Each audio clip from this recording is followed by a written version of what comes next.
mad as hell, and I'm not going to take it anymore. Hey, this is the Gabby Mac Project, and here's my 25 cents on today's topic. For you younger people, there was a movie that came out in 1976, and now it's considered a classic. Now, the name of that movie is Network.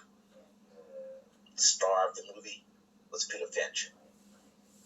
In the movie, Finch played the role of a veteran TV news anchorman named Howard Beale.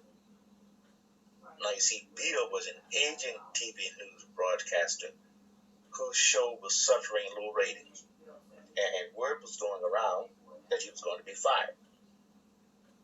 Now, shortly after learning that, Beale went on a live broadcast, and he went off script.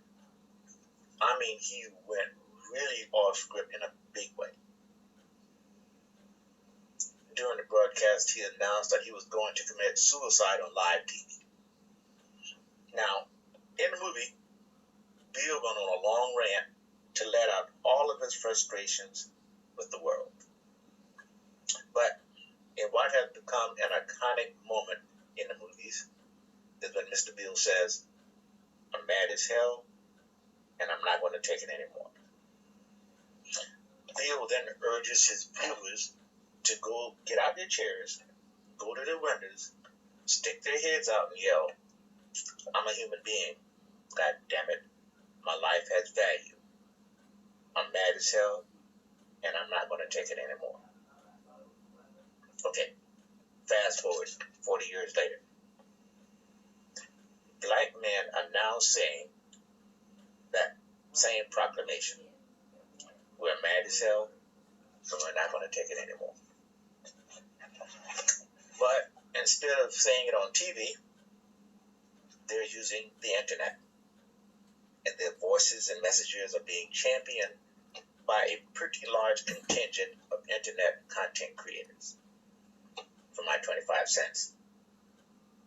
The overriding messages seem to overlap, and they relate to the sorry state of the Black community and the corrosive state of Black relationships. Now, I watched a fair amount of videos on the internet over the last few months. I mean, a lot. And what I've observed is an evolution of some of these guys and girls. In fact, what I've noticed is that these content creators are no longer being subtle. Their voices have strengthened. And the legion that follow them are even more supportive. The opposition sees it too. And they, the modern women fraternity, have been fighting back to maintain the status quo. These women are loud, and they are vindictive.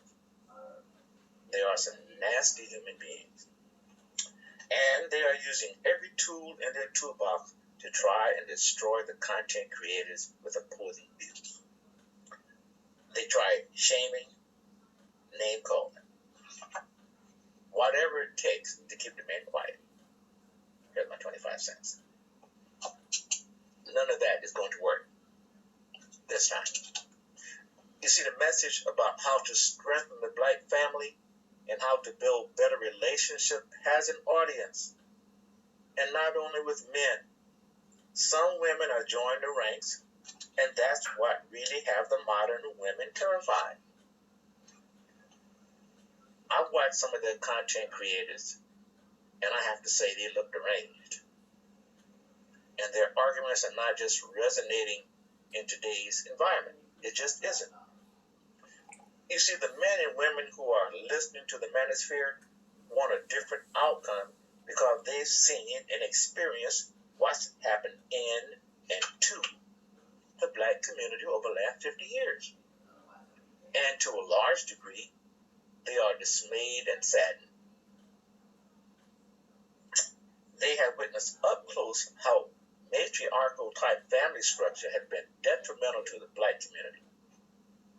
I mean, just look at the disproportionately high rate of childbearing outside of marriage that has occurred since the mid-1960s. I'll bet some of the manosphere's adherents are themselves products of households without fathers in the home. And that's what some of these women don't get. You can't alter someone's personal experiences with lies, as modern women try to rewrite history. The people of following the manosphere have seen up close the rise in crime, joblessness, poverty, and dependence on welfare. Now, that dependence on welfare programs meant that women-led households replaced having a man and marrying him to marrying the government to receive a guaranteed monthly check. So when these women received handouts from the government every month, there was no necessity to get married. And you don't have to be a social scientist to make the point that black people are getting married less than in the past. These statistics show that prior to 1961, the percentage of black men and women being married was around 61%. Since then, that percentage has dropped to around 38%. But although the number of marriages declined, people were still having sex. And with sex comes the possibility of producing a child. And that happened at an alarming rate. As the number of single mothers rose to about 78%. Just think about it. 78% of children being born are being born into households headed by single mothers. Absolutely dreadful. But society, with the do-your-own-thing mentality, has normalized that behavior. And it has been accepted by way too many people. And the voices that did say this isn't the best situation for the black community were relegated to cheap seats and shouted down. Now, statistics prove the point. But how do you stop the trajectory? First, you have to accept that there is a problem. And that's a very, very hard sell. Especially when the people you are talking to have a vested interest in making it look like everything is okay. It's never easy to get people, especially unmarried females with children, to accept that they made bad decisions.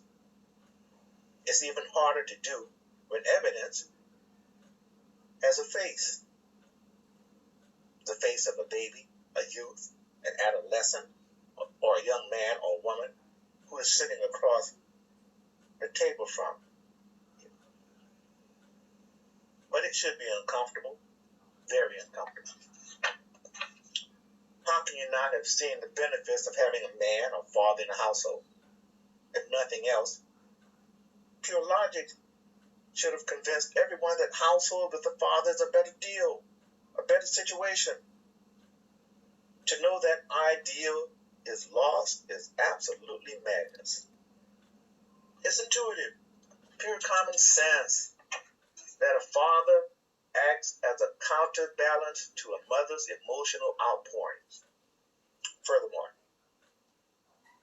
fathers provide the discipline, the logic, the familial covering that contribute to a successful household. All the studies show that having a father in the household is linked to better outcomes in every measure of a child's well-being. Having a father around improves cognitive and educational achievement, as well as self-esteem and pro-social skills, i.e., how to get along with others.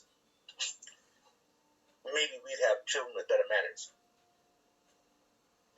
Statistically speaking, fathers in the home result in 39% more children getting mostly A's in school. And children with fathers in the home are 45% less likely to repeat a grade. And those with fathers in the home are 60% less likely to be suspended or expelled. And the children were twice as likely to go to college and find stable employment after high school. And it's also worth saying that children with fathers in the home were less likely to have a teen birth. less likely to spend time in jail. Now, wouldn't that be great? Now, maybe a residual impact would be us killing us less. Here's Gabby's 25%. The internet has been a godsend, and it has allowed black men to stand up and yell, I'm mad as hell, and I'm not going to take it anymore. The manosphere, as a collective, provided a voice to the voiceless. And as we know, once the genie has been unleashed, it's damn near impossible to put him back in. The manosphere and the content creators who are attempting to provide solutions to correct what has happened to the black community are in a battle. They have had the audacity to challenge the status quo. And as such, they have been under a serious barrage of verbal arrows.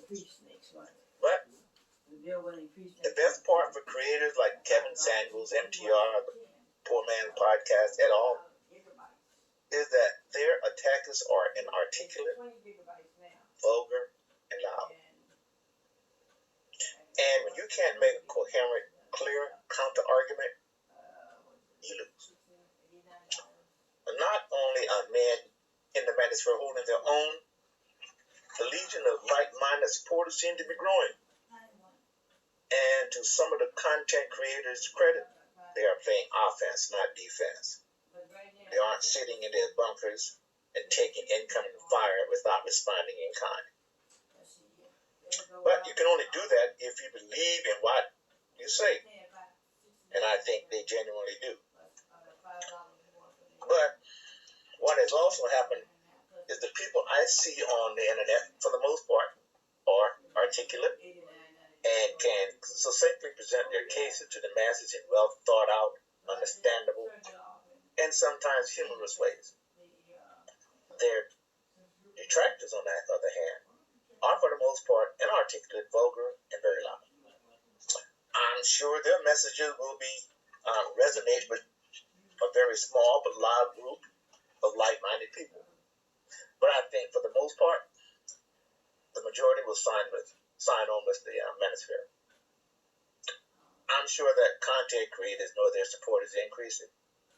And when you are authentic and people start believing that you believe what you're saying, then they reward you by listening even more to your ideas and more to your solutions.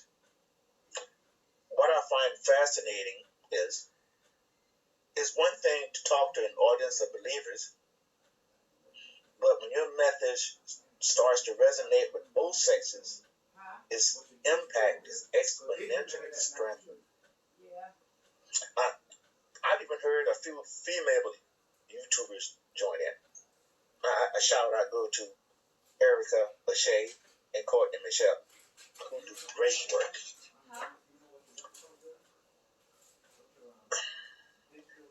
And there's truth in that old adage that there is strength in numbers. Right here is where I summarize some of the reasons that black men are saying, I'm mad as hell and I'm not going to take it anymore. First of all, they are tired of black women down-talking them.